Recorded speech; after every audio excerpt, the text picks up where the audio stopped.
Hi, இது மணி. நம்ம polity பார்த்துட்ருக்கோம் லூசன் புக்கில் இருக்கிறத.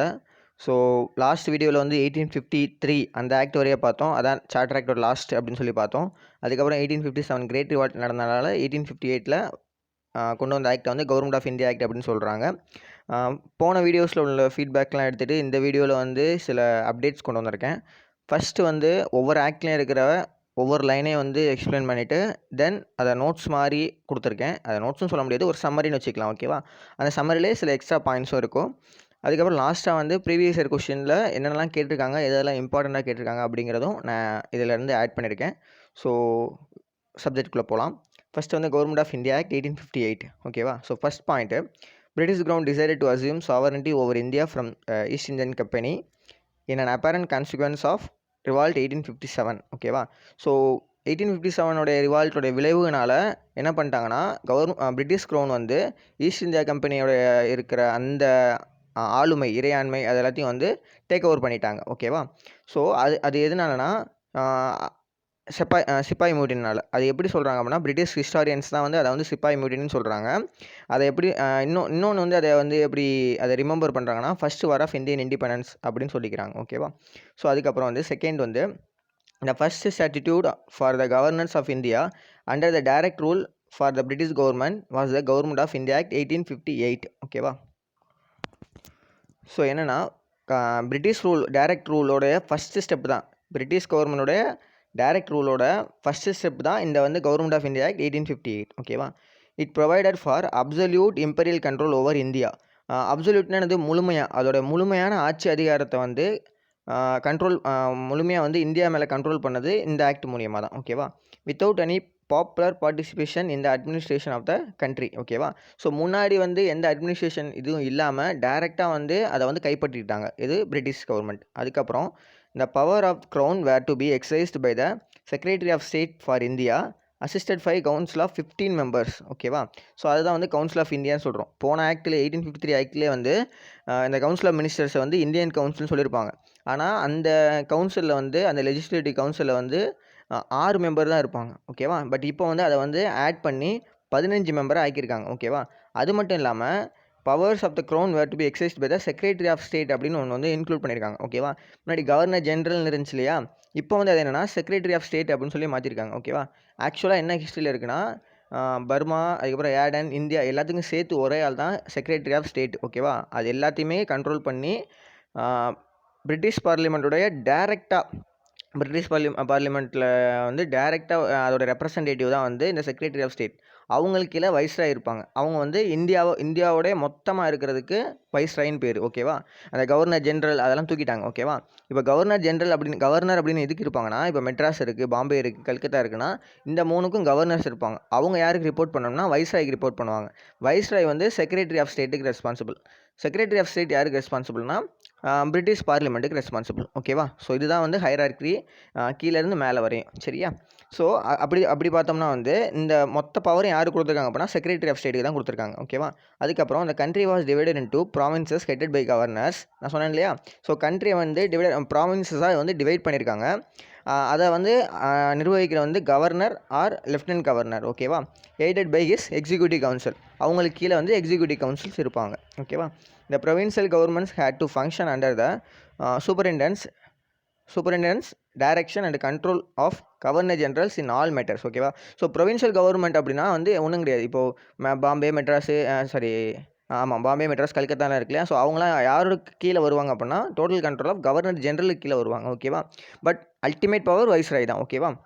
அதுக்கப்புறம் all the authority for the governors of India was vested in the governor general in council who was responsible to secretary of state. நான் சொன்னேன் இல்லையா?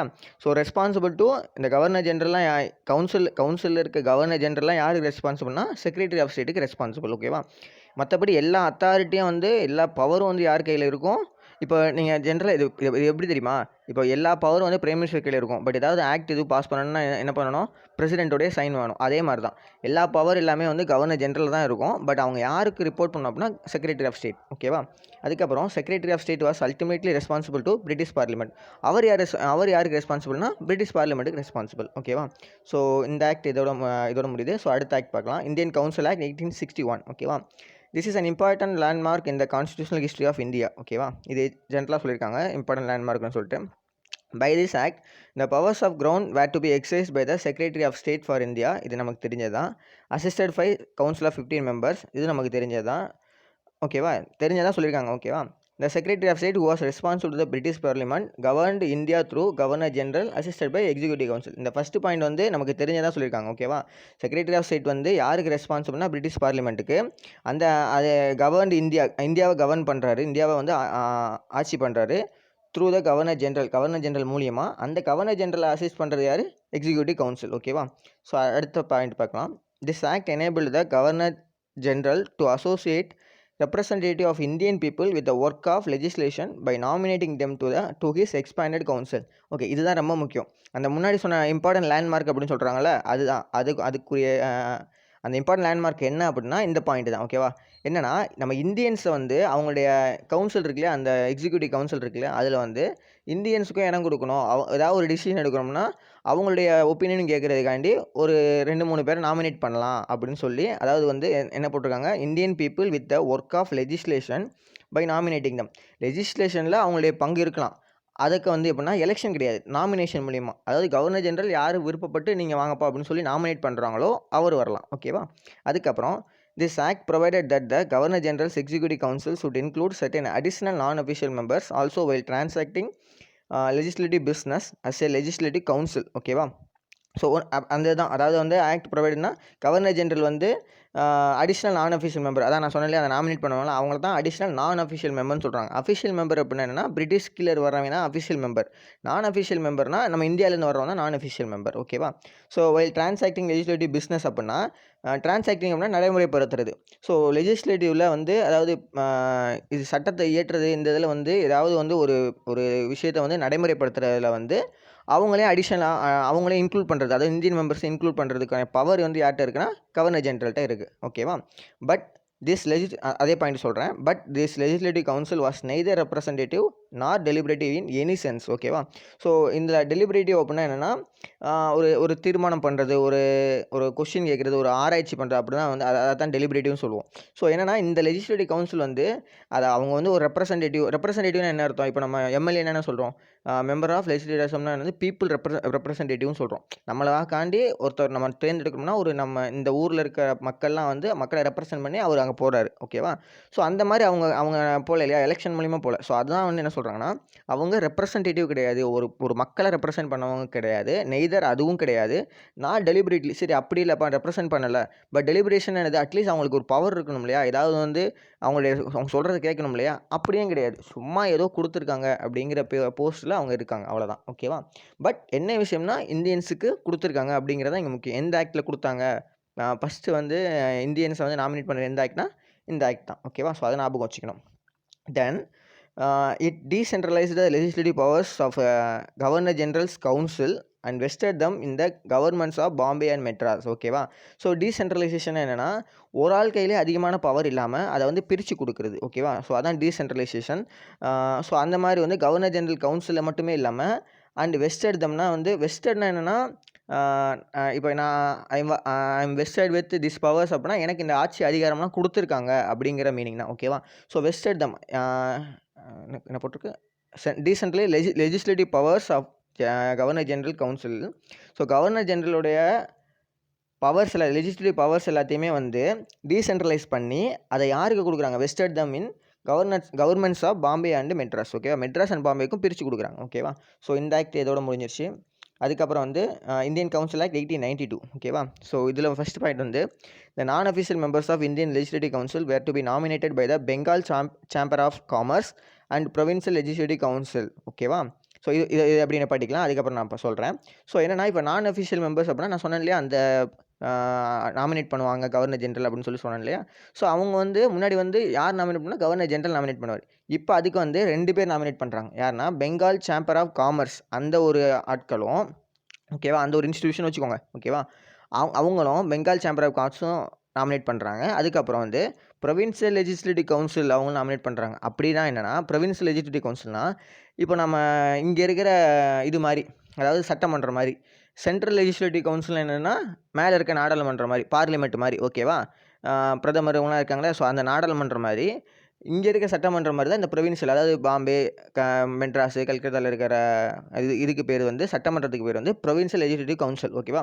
ஸோ இந்த ப்ரொவின்ஷியல் லெஜிஸ்லேட்டிவ் கவுன்சிலில் இருக்கிறவங்க வந்து அவங்களும் நாமினேட் பண்ணலாம் ஆட்களை, அவங்களும் நாமினேட் பண்ணலாம். பெங்கால் சேம்பர் ஆஃப் காமர்ஸ் அவங்களும் நாமினேட் பண்ணலாம் அப்படின்னு சொல்கிறாங்க. ஓகேவா?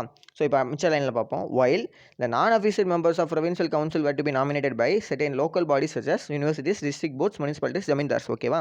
சரிப்பா, இப்போ வந்து நம்ம சென்ட்ரல் லெஜிஸ்லேட்டிவ் அந்த இதுக்கு வந்து நம்ம நாமினேட் பண்ணுறோம். ஓகே, ஆள் இப்போ ஜென்ரலாக இப்போ சிம்பிள் தாங்க. இப்போ வந்து இதுலலாம் நாமினேட் பண்ணுவோம் இல்லையா, நம்ம எலெக்ஷன்லாம் வைப்போம் இல்லையா, எம்பி எலெக்ஷன்லாம் இருக்கும் இல்லையா, அப்போ மொதல் வந்து நம்ம வந்து எம்எல்ஏவை தேர்ந்தெடுப்போம். லோக்சபாவில் வந்து நம்ம வந்து நம்ம பீப்புளை வந்து எம்எல்ஏ தேர்ந்தெடுப்போம். பட் ராஜ்யசபா எம்பி வந்து யாருன்னா அங்கே இருக்க எம்எல்ஏஸ்லாம் தேர்ந்தெடுப்பாங்க. கரெக்டாக? ஸோ அதே மாதிரி தான். ஸோ இப்போ இங்கே ப்ரொவின்ஷியலில் இருக்கிற ப்ரொவின்ஷியல் லெஜிஸ்லேட்டிவில் இருக்க நான் அஃபிஷியல் மெம்பருக்கு வந்து இங்கே இருக்கிற லோக்கலில் இருக்க ஜமீன்தார், முனிசிபாலிட்டி, டிஸ்ட்ரிக்ட் போர்டு இவங்களாம் தேர்ந்தெடுத்து சில நாமினேட் பண்ணுவாங்க. அவங்க அப்படி நாமினேட் ஆகி போகிறாங்க இல்லையா, அங்கே இருக்கிறவங்க வந்து சென்ட்ரலில் இருக்கவங்கள தேர்ந்தெடுப்பாங்க. ஓகேவா? ஸோ சிம்பிள் தான் இது. நீங்கள் ரெண்டாவது ரிவைண்ட் பண்ணி வேணால் கேளுங்க, உங்களுக்கு புரியும். ஓகேவா? அதுக்கப்புறம் வந்து இந்த councils were to have the power of discussing the budget and addressing questions to the executive. ஓகேவா?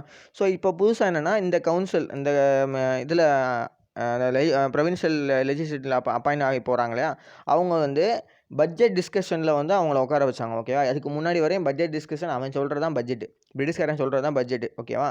ஸோ இந்த இதுக்கு இவ்வளோ ஒதுக்குறோம் அப்படின்னா அவ்வளோதான். நம்ம இப்போ வந்து கொஸ்டின் கேட்கலாம். ஓகேவா? இந்த ஆக்ட் மூலியமாக வந்து discussing the budget and addressing question to the எக்ஸிக்யூட்டிவ்னா ஐசிஎஸ் ஆஃபீஸர்ஸு அவங்களுக்கு கீழே வருவாங்க இல்லையா, ஸோ அவங்களாம் வந்து என்ன மாதிரி எதனால் இப்போ ஒரு விஷயம் நடந்திருக்கு அப்படின்னா ஏன் நடந்துச்சு, எதுக்கு நடந்துச்சுன்னு சொல்லி அதில் வந்து நம்ம வந்து கேள்வி எழுப்பலாம். அந்த இதுக்குரிய உரிமையை வந்து இப்போ கொடுத்துருக்காங்க. எப்போனா 1892. ஓகேவா? ஸோ அதுக்கப்புறம் வந்து Minto Marley reforms and Indian council act 1909. ஓகேவா? ஸோ இது வந்து ரொம்ப ரொம்ப முக்கியமான ஒரு ஆக்ட்டு. இந்த ப்ரீவியஸ் இயர் கொஸ்டினில் வந்து மின்டோ மார்லி மின்டோ. ஓகேவா? ஸோ இப்படி மாற்றி இருக்கும். இதில் ஒருத்தர் வந்து செக்ரட்டரி ஆஃப் ஸ்டேட்டு, ஒருத்தர் வந்து வைஸ்ராய். ஓகேவா? ஸோ இந்த வைஸ்ராய் யார், செக்ரட்டரி ஆஃப் ஸ்டேட், இதை கேட்டிருக்காங்க. அண்ட் தென் ரொம்ப முக்கியமானது வந்து 1909 ஆக்டை வந்து எப்படி சொல்லுவாங்க அப்படின்னா மின்டோ மார்லி ரிஃபார்ம்ஸ் அப்படின்னு சொல்லுவாங்க. சரி, மின்டோ மார்லி ரிஃபார்ம்ஸ் அப்படின்னா என்ன அப்படின்னா ஆக்ட் இந்தியன் கவுன்சில் ஆக்ட் 1909. இந்த கொஸ்டின் பல தடவை கேட்டிருக்காங்க, கிட்டத்தட்ட ஒரு 6-7 தடவை கேட்டிருக்காங்க. ஓகேவா? ஸோ இது ரொம்ப இம்பார்ட்டண்டான கொஸ்டின். நம்ம வந்து என்னன்னு சொல்லிட்டு பார்ப்போம். ஸோ ஃபஸ்ட் பாயிண்ட் வந்து reforms recommended by then secretary of state for India lord Morley. So Morley தான் வந்து செக்ரட்டரி ஆஃப் ஸ்டேட்டு, மின்டோ வந்து வைஸ்ராய். ஓகேவா? ஸோ இது வந்து implemented by the Indian council act. ஓகேவா? ஸோ அவங்க இருக்கும் போதில் இதெல்லாம் இம்ப்ளிமெண்ட் பண்ணியிருக்காங்க அவங்களுடைய ரெக்கமெண்டேஷனில். ஓகேவா? ஸோ அவங்க வந்து மின்டோ மார்லியும் சில ரெக்கமெண்டேஷன் சொல்லியிருக்காங்க. யாருக்கு? பிரிட்டிஷ் பார்லிமெண்ட்டுக்கு சில ரெக்கமெண்டேஷன் சொல்லியிருக்காங்க. அதை பேஸ் பண்ணி வந்த ஆக்ட் தான் 1909. நான் ஃபஸ்ட்டு ஒன்று சொன்னேன், 1773 வந்து லார்ட் நார்த் அவர் மூலியமாக ஒன்றுன்னு சொல்லிட்டு, அதுக்கப்புறம் லார்ட் டல்ஹௌசியோட ரெக்கமெண்டேஷன்ஸில் ஒரு ஆக்ட் வந்திருக்கும் அப்படின்னு சொல்லியிருப்பேன். அந்த ஆக்ட் என்னன்னு சொல்லி உங்களுக்கு அதாவது போன வீடியோவில் சொல்லியிருப்பேன், தெரிஞ்சிருந்தால் கமெண்ட் பண்ணுங்கள். ஓகேவா? ஸோ அதுக்கப்புறம் வந்து செகண்ட் வந்து இந்த maximum number of additional members of the Indian legislative council வந்து என்னென்னா, ஸோ இதில் ஒரு பாயிண்ட் இருக்குது என்னென்னா, இந்த 1892 வந்து 15 மெம்பரை 16 மெம்பராக மாற்றிருப்பாங்க. ஓகேவா? நான் அந்த பாயிண்ட் சொல்லலை. 1892 15 மெம்பராக, அதாவது அந்த எக்ஸிக்யூட்டிவ் கவுன்சிலில் இருக்க 15 மெம்பரை 16 ஒரு ஆள் எக்ஸ்ட்ரா ஆட் பண்ணியிருப்பாங்க. இந்த 1909 வந்து 16 மெம்பரை 60 மெம்பர் ஆகியிருக்காங்க, 16 60க்கு. ஓகேவா? ஸோ அது ஒரு point. The size of provincial legislative councils was enlarged by including elected non-official members so that the official majority was gone. ஓகேவா? ஸோ என்ன விஷயம் அப்படின்னா, இந்த பாயிண்ட் அப்படியே நிப்பாட்டுங்க. அடுத்த பாயிண்ட் பாருங்களேன். An element of election was also introduced in the legislative council at the center also, but here the official majority there was maintained அப்படின்னு இருக்கு. ஓகேவா? ஸோ இது என்ன, இந்த லெஜிஸ்லேட்டிவ் கவுன்சில் அட் த சென்டரில் வந்து அதே மாதிரி தான் எலமெண்ட் வந்து எலெக்ஷன் வந்து இன்ட்ரடியூஸ் பண்ணியிருக்காங்க. பட் இருந்தாலும் அஃபிஷியல் மெஜாரிட்டி அங்கே லூஸ் பண்ணல. அஃபிஷியல் மெஜாரிட்டினா என்ன சொன்னேன், பிரிட்டிஷ்காரங்க இருக்கிறது. நான் அஃபிஷியல்னா இந்தியாக்காரங்க இருக்கிறது. ஸோ அங்கே இந்தியன்ஸ் அதிகமே கிடையாது. எங்கே? சென்டருக்கு தான் பவர் அதிகம். ஓகேவா? இங்கே ப்ரொவின்ஷியல் கீழே இங்கே பார்த்தீங்கன்னா இந்த size of provincial legislative council வந்து என்லார்ஜ் பண்ணியிருக்காங்க. அங்கே கவுன்சிலில் 16லேருந்து 60 ஆயிருக்கு. இங்கே வந்து அது வந்து ஃபிக்ஸ்டு கிடையாது. ஏன்னா கல்கத்தாவில் வந்து ஒரு ஒரு ஒரு ஏரியா பெருசாக இருக்கும், இல்லை மெட்ராஸ் சின்னதாக இருக்கும். இந்த மாதிரி வந்து அந்த ஏரியாவுக்கு ஏற்ற மாதிரி அவங்க அங்கே வந்து நம்பர் ஆஃப் கவுன்சில் மினிஸ்டர்ஸ் வந்து வேரி ஆகும். ஆனால் அங்கே வந்து அஃபீஷியல் மெஜாரிட்டியை மெயின்டைன் பண்ணணும் அவங்க விருப்பப்படலை. அங்கே வந்து நார்மலாக இந்தியன்ஸ் அதிகமாக இருந்தால் பிரிட்டிஷ் கம்மியாக இருந்தாலும் பரவாயில்லன்னு சொல்லி அங்கே விட்டாங்க. ஓகேவா? So that official majority gone. ஓகேவா? இங்கே வந்து சென்ட்ரலில் வந்து அஃபீஷியல் மெஜாரிட்டி மெயின்டைன் பண்ணாங்க. ஓகேவா? ஏன்னா சட்டம் இயற்றல் வந்து அவங்க தான் அதிகமாக இருக்கணும் அப்படிங்கிறதுல ரொம்ப தெளிவாக இருந்தாங்க. ஓகேவா?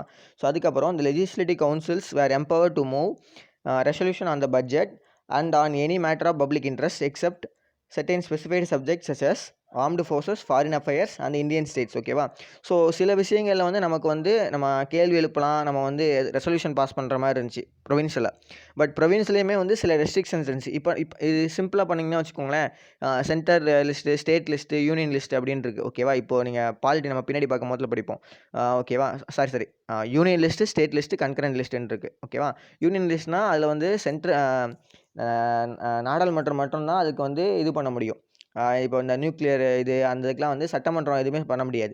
அதுக்கப்புறம் வந்து இது ஸ்டேட் கவர்மெண்ட்டில் வந்து சில இது இருக்கும். யூனியன் லிஸ்ட்டு இதில் வந்து ரெண்டு பேருமே சட்டம் இயற்றலாம் அப்படின்னு சொல்கிறது. இப்போ எஜுகேஷன்லாம் யூனியன் லிஸ்ட்லாம் இருக்குது. ஸோ அதனால தான் வந்து இந்த நீட்லாம் இவங்க என்ன சொல்கிறாங்க, நாங்கள் சட்டம் ஏற்றி நாங்கள் தள்ளுபடி பண்ணுவோம் அப்படின்னு சொல்கிறாங்க. அவங்க இல்லை அது சென்ட்ரலில் வந்துடும் அப்படின்னு சொல்கிறாங்க. ஸோ சில விஷயங்கள் வந்து இழுபட்டில் இருக்கும். அதே மாதிரி தான் இங்கேயும் வந்து என்னென்னா, ப்ரொவின்ஸில் சில இது நீங்கள் வந்து ரெசல்யூஷன் பாஸ் பண்ணிக்கலாம். ஓகேவா? தீர்மானம் கொண்டு வந்துக்கலாம். ஆனால் சில விஷயத்தில் கொண்டு வர முடியாது. அது என்னென்னா armed forces, foreign affairs, Indian states. ஓகேவா? உள்நாட்டு ஸ்டேட்ஸ் பவுண்ட்ரி அந்த இதில் வெளிநாட்டில் வந்து நீங்கள் பேச்சுவார்த்தை நடத்துறது. அதுக்கப்புறம் வந்து மிலிட்ரி இந்த இதில் வந்து உங்களுக்கு அதிகாரம் கிடையாது அப்படின்னு சொல்லிட்டாங்க. ஓகேவா? ஸோ கொஞ்சம் வேகமாக பார்க்கலாம். It provided for the first time for the separate representation of Muslim community. இது ரொம்ப ரொம்ப ரொம்ப ரொம்ப இம்பார்ட்டண்டான ஒரு பாயிண்ட். என்னென்னா முஸ்லீம் கம்யூனிட்டிக்கு செப்பரேட்டாக வந்து எலக்ட்ரேட் இருக்கணும் அப்படின்னு சொல்லிட்டு ஒன்று வந்து கொண்டு வந்தாங்க. ஓகேவா?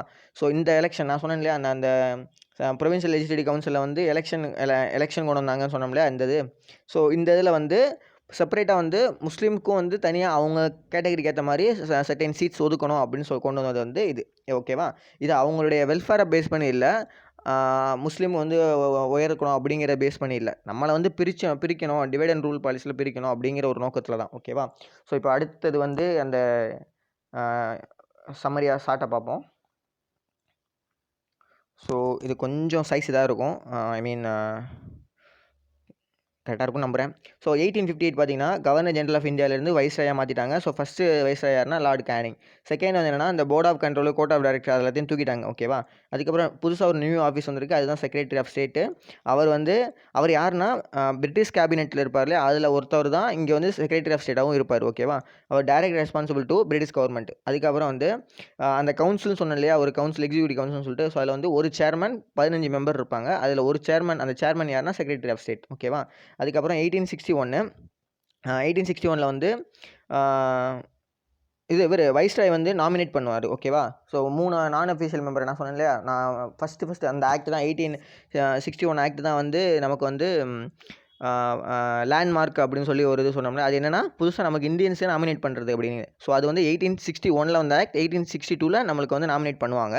ஸோ அப்படி 3 பேர் யாருன்னா ராஜா பனாரஸ், மகாராஜா பட்டியாலா, சர் திங்கர் ராவ் அப்படின்னு ஒன்று. ஓகேவா? அதுக்கப்புறம் செகண்ட் வந்து டீசென்ட்ரலைசேஷனு. அதுக்கப்புறம் வந்து அப்படி டீசென்ட்ரலைசேஷன் பண்ணி புதுசாக பெங்காலுக்குன்னு தனியாக ப்ராவின்ஷியல் லெஜிஸ்லேட்டிவ் கவுன்சில் கொண்டு வந்திருக்காங்க.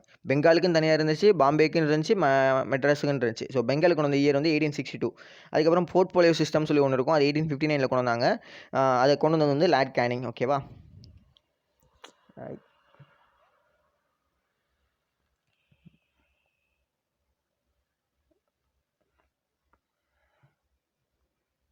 போச்சு.